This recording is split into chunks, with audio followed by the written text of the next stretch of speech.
Hello, I am Joel Bloom at New Jersey Institute of Technology. We pride ourselves on being part of the Newark community and its advancements in technology, the economy, and the growth of the city. That's why we are very proud to partner with the Caucus Educational Corporation to produce Newark at the Crossroads, right here on the NJIT campus. We hope you enjoy this special series. Funding for this special edition of One-on-One with Steve Adubato at NJIT has been provided by New Jersey Institute of Technology, Prudential Financial's Global Communications Department, Barnabas Health, Life is Better Healthy, TD Bank, Josh S. Weston, the Fidelco Group, and by PSE&G, committed to improving New Jersey's economy and strengthening its communities. Promotional support provided by NJ Biz, All Business, All New Jersey, and by New Jersey Monthly, the magazine of the Garden State, available at newsstands. This is One-on-One. When you first heard that they were doing Charlie Rose and Gayle King, didn't you go, what? People like laughing at others, so I don't mind if the other is me. See, you go right into the character. That's what it is. I'm bringing families together a half an hour each week. Man, I'm doing something special. And so I do feel successful.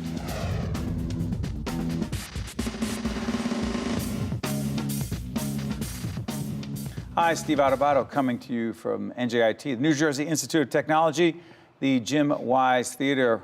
This is Newark at a Crossroads. We're honored to have Mr. Don Katz, founder and CEO of Audible.com, came to Newark in 2007 because? Came to Newark in part because we wanted to be closer to New York City. And we're right next to the Broad Street station. We have a huge number of people who come in every day, including actors. We're the largest employer of actors in the New York City area. So that was one reason. By the way, before I go any further, I was remiss. For those who don't know Audible, it is? Audible's the audio download service that millions of people use while they're driving to work all around the world, and you can listen to audiobooks from Audible. Download them to your iPhone, and that's the business. It now is quite global, quite big. It's a subsidiary of Amazon.com. And, oh, those guys? Yeah, and been growing like a weed. So okay, it's, so you it's come to Newark 2007. By the way, when you said you were coming to Newark, Don, did everyone say, great move? Well, the people who love Newark did. I happened to be at a conference and Ray Chambers was there, and I just mentioned that we're the moving philanthropist to Newark. Ray Chambers is a great cheerleader of Newark, and Newark born, and so people were. We got more press about coming to Newark, and the reality is that we didn't say it at the time, but it was really about a social mission.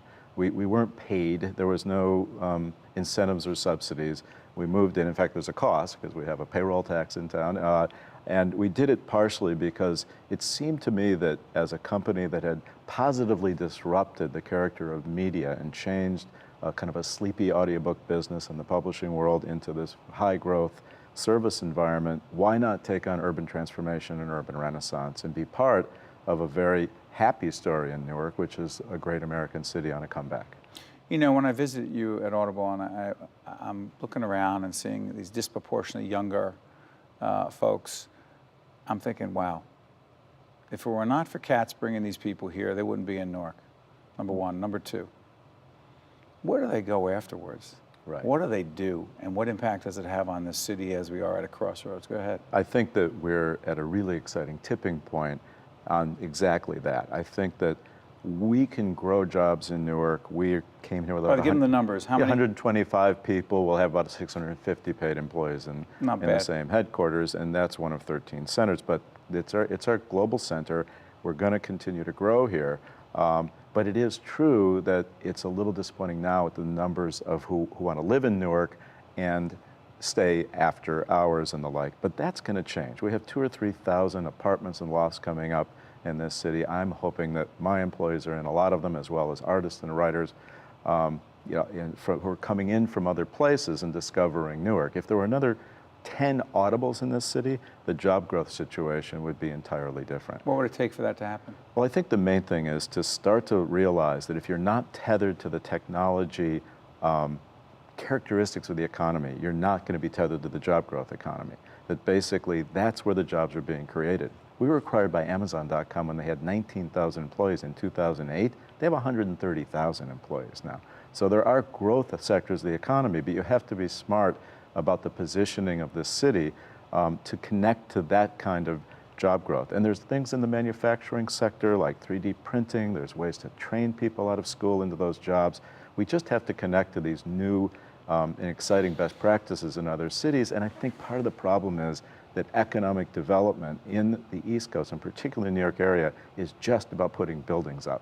So many fortunes, so many infrastructure wins have happened from just putting the building up, but it's not good enough anymore. We have to have growth within the buildings. And then the tax base goes up, there's money for social services, and what also happens with that kind of job growth, if you look at Brooklyn as the paradigm of new growth, is that people start putting up great coffee shops and new kinds of bars and hipster shops and the like, and it starts to bloom a service economy so that people who aren't going to be highly technical get jobs too. There's a wonderful new ecosystem, but it involves investing in the headwaters of growth, not what's happened in Newark for 70 years, as you know very well, investment in the outcomes of economic deprivation, which is nonprofit investment. Yeah, but there's another part of this. And I'm not saying this because you're a friend and you've been with us before, but it also takes CEOs who have a commitment to something beyond the bottom line, which is hard enough to have a commitment to. But in so many conversations we've had, Don, you bring up education immediately.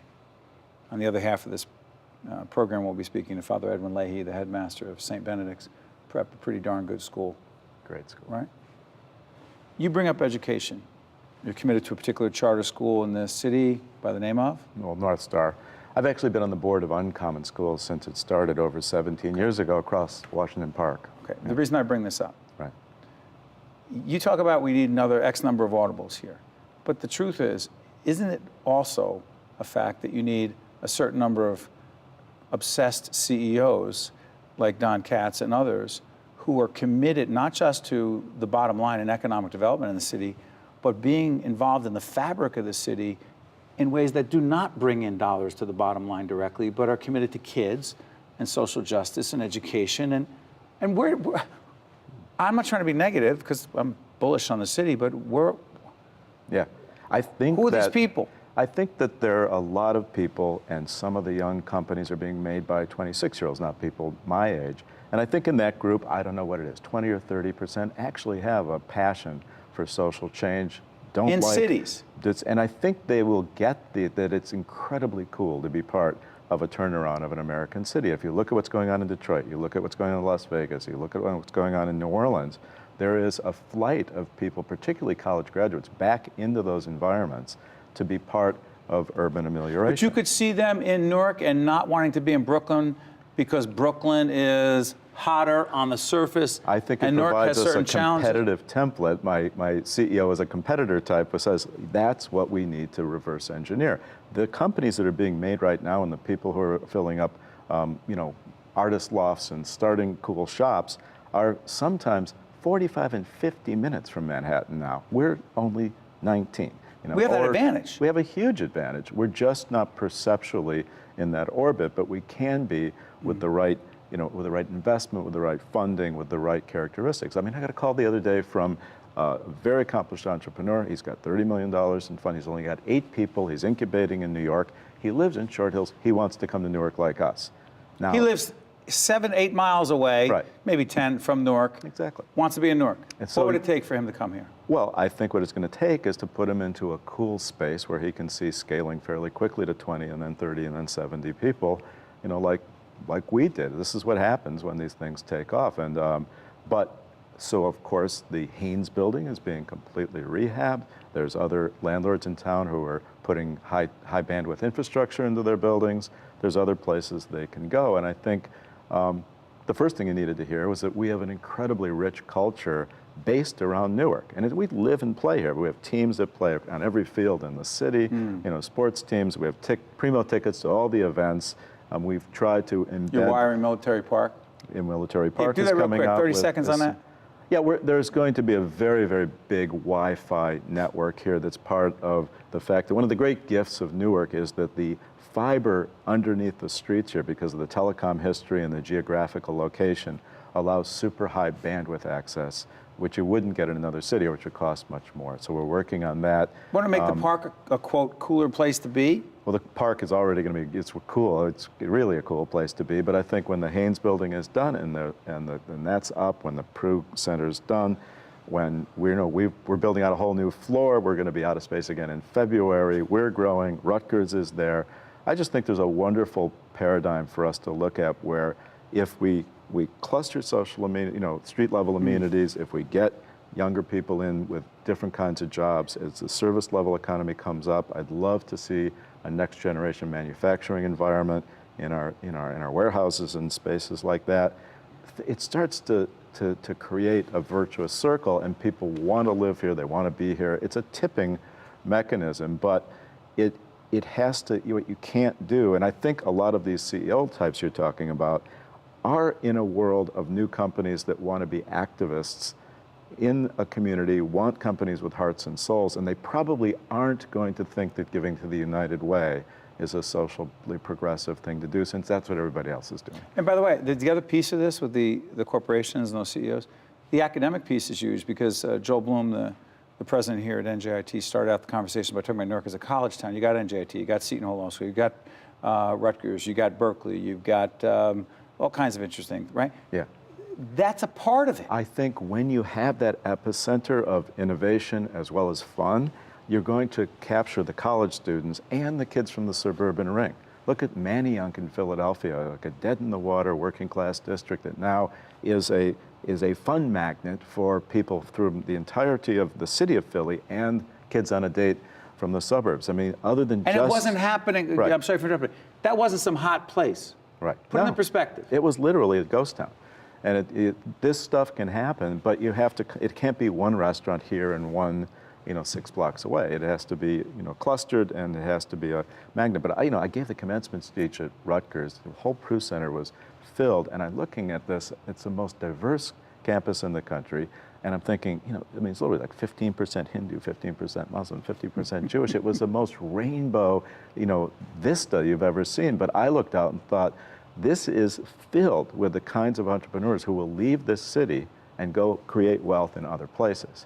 And simply by putting the stake down and saying, we're open for business as a tech center, we're open for business as a new manufacturing center, that will cause a different reaction. Because right now, there's not enough places to live for the students. So we have a different kind of the University of Pennsylvania, for instance, has all of their staff living within, a few blocks. So we'll get there, but I'm just thinking that, when Whole Foods goes into the Haynes building, and hopefully a lot of great new bars and restaurants are part of that, as well as Military Park's great new food outlets, then the college students will come, my employees will come, new employees will come, and it'll work. I just think that we've got to get past this idea that throwing a building up, often at the taxpayers' on their nickel, is probably not enough. And it's got to be what's in the building, and it's got to be about revenue growth, because that's how you get a tax base, and job growth, and that's your success measures. That's why we said Newark is clearly at a crossroads, and Don, we're glad you're right there, helping making it happen every day. Appreciate it. Yeah, you're doing a great job too, Steve. Well, we're looking forward to many more conversations, because this is an ongoing story. Thanks, Don. Thank you. Audible.com. Good stuff. Stay with us. We'll be right back. Stay right there. Don't run. Okay. You're going to want to hang around, because Father Edwin Leahy's coming on after All right, this. We're at NJIT. Stay with us right after this. Thanks, buddy. To see more one-on-one with Steve Adubato programs, visit us online at steveadubato.org. If you would like to express an opinion, email us at info@caucusnj.org. Find us on Facebook at facebook.com/Steve Adubato PhD, and follow us on Twitter at Steve Adubato. Father Edwin Leahy is the headmaster of St. Benedict's Prep in the heart of the great city of Newark. Good to see you, Father Ed. See you, Steve. We are on the campus of NJIT, and this is Newark. Is Newark at a crossroads? That's what they say. Are we always at a crossroads? More or less, I think. I think we're always. But Newark is at a crossroads now. We have a transition in the leadership of the city. Lots of difficulties, lots of interest in Newark. But so I think there's no question it's at a type of crossroad. Let's put St. Benedict's in perspective. We recently did a full half-hour documentary on a film that was done, a wonderful film called The Rule, about St. Benedict's, and log on to our website. You can go check it out. Great stuff. But I got to ask you, for those who don't know St. Benedict's, put it in perspective in terms of the role it plays in this city, particularly for the young men in the city who face such daunting odds. Well, it's an interesting place, Steve, in that when we began the school again in 1973. Closed in 1972 for lack of funds. Diminishing number of students following the riots in '67.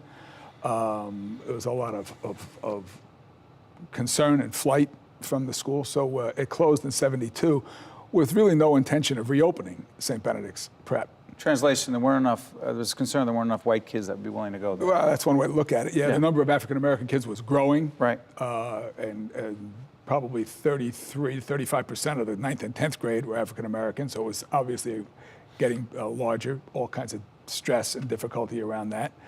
And the sense that it's not the same school because there's so many of them, so to speak. Non-whites. Yeah.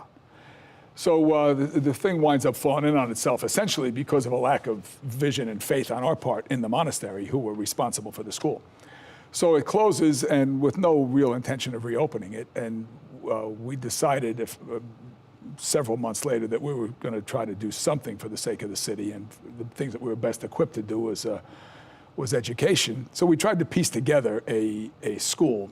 We wanted to cheat. We wanted to use the history of St. Benedict's Prep, but it wasn't going to be St. Benedict's Prep. And one night at a meeting, early on, within the first 18 months probably, a gentleman by the name of Carl Lamb, whose son was a student, both of whom now have died. Young Carl died as a young man, and then his dad died. But his father said to me at a parents' meeting, he said, "Father, I have to ask you a question." I said, "What's that, Mr. Lamb?" He said, "How come it was good enough to be St. Benedict's Prep when it was all of you, and now it's not good enough to be St. Benedict's Prep that it's all of us?" It was good enough for white kids to be called the Prep, which is a very prestigious term, preparatory school, but not for Black and Latino kids. That's correct. And what did that do for you? St. Benedict had a long history in Newark. What it did for me was I looked at Mr. Lamb and I said, "Whoops." So the next morning it was St. Benedict's Prep. So everybody likes to credit us, the guys in the monastery, and me for reopening St. Benedict's Prep. We never reopened St. Benedict's Prep.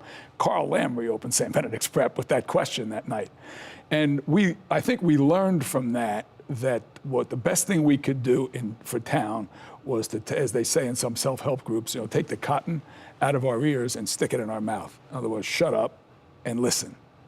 And people in town kind of taught us how we might be of some service, how we might be able to. I'm sorry for interrupting, Father. You often talk about providing opportunity for these kids. What opportunity don't they have now that you're trying to provide for them? Well, the opportunity that we provide them is to allow the talent that they have to emerge. So to give them a place where they can come and to create. You talk about Newark at a crossroads. The thing that we've lost in Newark is a sense of community. It's kind of been destroyed in a variety of ways. I think the drug traffic has been part of that. Gang violence. A lot of gang violence around drugs has caused the destruction of the sense of community. So what we try to do is to create a sense of community in the middle of the city. If you were to draw a circle around Newark, you'd probably put the compass on our roof. So we're right in the center of it. And to create this place of some hope. But what we do is to try to, in some sense, stay out of the way of the kids. We guide them, we create a structure for them, and then they use their talents to create this community with us. And it's, so far at least, it's worked, I think. And so there's a connection. One of the things that we did post 9/11, we went to a different kind of security on our property. And in order to get on the property, you had to stop at the front desk. You had to get a badge to come on the. All our alumni went out of their mind. They went berserk. What are you talking about? I don't have to go through security to get here. This is mine. So we actually had to design a different kind of badge for the alumni, and they weren't happy about it, but they would accept that in order to come on the property. Because it's their family. Why am I? If we're family, why am I going through this? That's correct. Describe the family. Everybody feels. I think the kids managed to create this connection with one another around learning, around recreation, around cultural differences, and around leadership, because you put the students in charge of an awful lot, don't you? They run the school day to day. They run the school. They run the school day to day. Come on, Father, put that in perspective. The school's divided into 18 groups. Each group has a leader. The groups are grouped into sections. There's 4 sections. Each section has a leader, and then on top of the whole operation, there's a senior group leader. And those guys run the place day to day. Now, they have somebody that they can access as a coach. As an adult. That's correct. Who they work with. So, I mean, really, the rules are, if you're going to make a decision about the place without adult support, you had better be right. Because ultimately, the parents or alumni or somebody they're not going to go after the 18-year-old senior group leader. They're going to come after me. So you can do it without adult advice, but you better have it. You better knock it out of the park. And usually the kids will get advice before they make major decisions. But you can have a meeting after school called by an 18-year-old senior group leader, and the whole place will be there. So it's... they make decisions about how to deal with discipline. Kids steal something, they deal with that kid. You don't, and your colleagues, the adults don't. Those kids deal with that kid, correct? Yeah, we'll get the complaints, and we'll go to the kids, the leadership team, and say, this is what's going on, what are we going to do about it? And they'll go to work on it. But we don't lock anything, right? There's no locks on anything, no. There's no in Newark. On anything. So here's the interesting thing. As we watched the movie, The Rule, one of the things that really struck me was there's a lot of talk about what a lot of these kids face. For those who don't understand or can't appreciate what some of these kids face, a disproportionate number than the young men face. By the way, you know this, we've talked about this many times. The Catholic high school that I attended, Essex Catholic High School at the time, Broadway in Newark, a very rough neighborhood, as you know, closed after. Benedicts closed while I was there. Our school closed for good, never opened up again. It's not an unfamiliar story. Your place stays open. I remember for us, a lot of those kids, particularly African American, Latino kids, they struggled, but that was in the late 70s. You know, you're talking about a different kind of struggle now, aren't you? Yes. What are they facing? Well, most kids now. I think the problems of urban education have now leaked into the rest of the society. Young men in this country are in huge problem. They're disappearing. They're disappearing in higher education. Disappearing. You have to do. Most universities in this country could be filled with qualified women, and so they have to do affirmative action in effect to keep their male population up. It's a big problem in Newark, even in the best schools. Not many people talk about it, but even in the best schools, the best Newark public schools and charter schools, the test scores are driven largely by girls. And the older the kids get at pyramids, the more the girls. What's going on with dominate. the boys? They're disappearing. They disappear to the streets. They disappear. You're talking about we're disappearing like it's magic. What are you talking about? They wind up on the streets. They wind up out of school. It's unbelievable, but it happens. It's a big problem. And women frequently say, wow, you could fill the universities with qualified women. They get excited about that until you stop and think, well, who are you going to live your life with?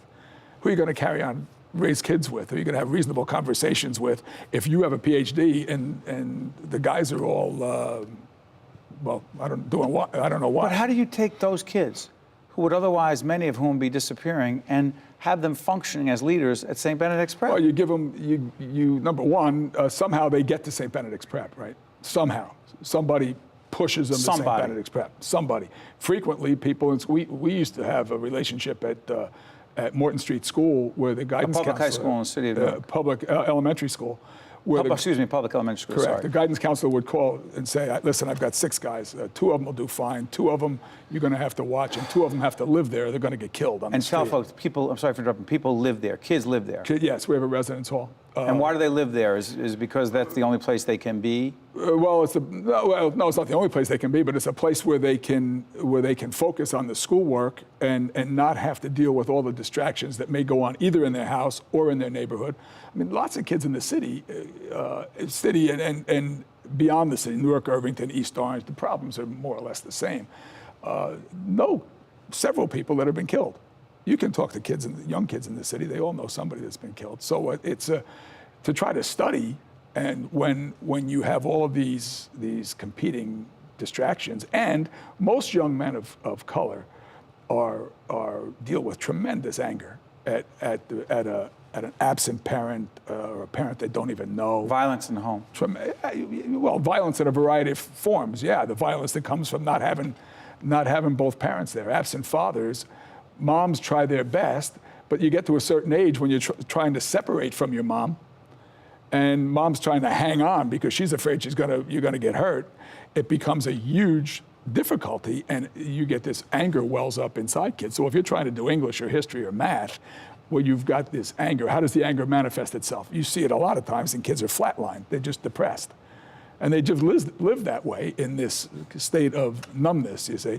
So that's huge in Newark. That's why Newark's at a crossroads. Until we address the mental health issues, the emotional health issues of young people, we're going to have difficulties. By the way, just to make it clear, we got a minute left.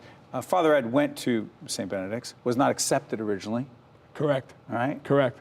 I was rejected. Did it change your life? Yeah, the pastor of my church wrote a letter and got me in, and it absolutely changed my life. As a Catholic, changed my life.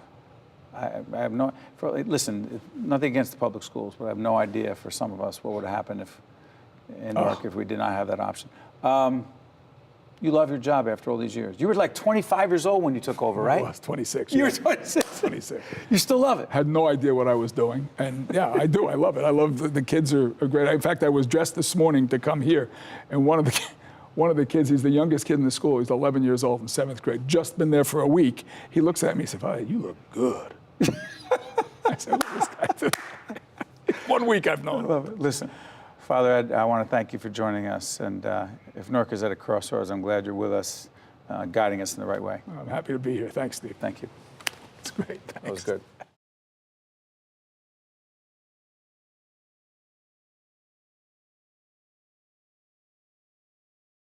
One-on-One with Steve Adubato has been a production of the Caucus Educational Corporation, celebrating over 25 years of broadcast excellence.